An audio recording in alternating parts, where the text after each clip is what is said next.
Jimmy Lee Powell, the only dissenting grand juror, stated in a notarized affidavit that the grand jury report was not written by the grand jury members, but by District Attorney General Robert Abrams and his staff, which is against the law.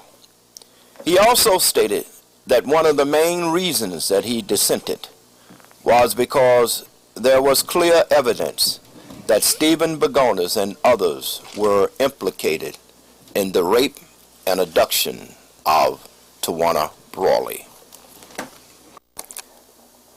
On November 28, 1987, 2 hours before Tawana Brawley had been found in a garbage bag with feces smeared over her body and nigger bitch written on her torso, Stephen Begonis, Harry Christ, and 2 other police officers, according to Stephen Begonis, were driving to Danbury, Connecticut, when Harry Christ stated that a girl had been found in a bag of shit.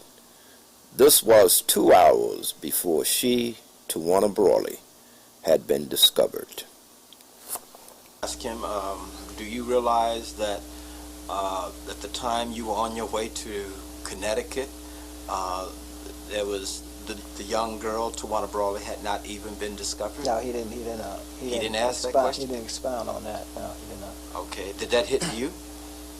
Yeah, it hit me. I think it hit most of the grand jurors at that point because they had heard that Tawana was found. They'd been testified that she was found around 1:30 or 1:45, and Begonis had testified they was on their way to grand jury. Okay. Well, on their way to Danbury at around 11 or 12 o'clock. That's right. Yeah. So you're saying that the staff of the prosecutor did not zero in on and question him more thoroughly about he didn't really pound on it. He just asked, was any, after the statement was made, he asked him what was Mr. Chris respond, or what was the other people in the car. Did anyone else respond to the comment, to the statement that Mr. Chris made? And he said, no, it went on to something else. No one seemed to be Okay, now you said concerned that. about it. Okay, you said that other grand jurors. Yeah. that Because that was the first time we had heard that through other witnesses. That's because I think the district attorney had appeared before Steve Begonis did. We had heard indication from him, but that's the first time we had heard it from Steve Begonis. The district attorney, he had testified to the fact this is part of the reason why he dismissed himself. Asked to be removed. Because Begonis had conveyed this kind of a statement to him as well, that Chris had made this remark en route to Danbury. Right. Okay, now how did the grand jurors respond to this? Did anybody other than you raise questions about that? No, I think question.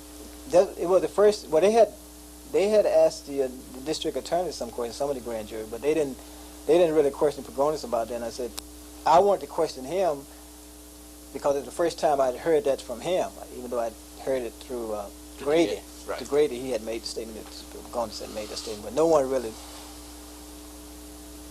jumped on him and continued to push him to try to see if any additional information was in there. Okay, were there subsequent comments from the grand jurors? Did anybody comment about it to you after the deliberation or the questioning of Mr. Begonis? Only saying that they thought the guy had nothing to do with it. He had what it was.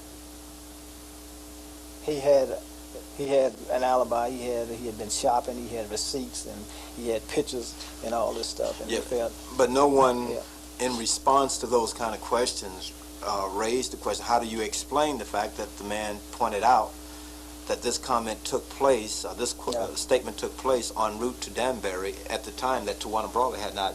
Yeah, no one. I didn't get any question from anyone along those lines. So that struck you. No one discussed that. That struck you rather odd. Yeah. That statement would be made. Yeah. And there's no one. I mean, you ride in the car. There's supposed to have been 4 people in the car, and somebody make a statement like that, and you go on into another conversation. Nobody really questioned anyone about, why did you say that? I mean, somebody was. If I was in the car with someone like that, and especially law enforcement like that, like Steve Begonis, who's an attorney, district attorney's office, and his friend, he'll make a statement like that and did not follow suit on it. They didn't discuss it further. I mean, what girl? Who told you about a girl found in a bag or something like that? and none of these things was asked by anybody in the car. It just was a statement, just like it just came out of the blue, and it just went on from there. It just dropped it and went on from there.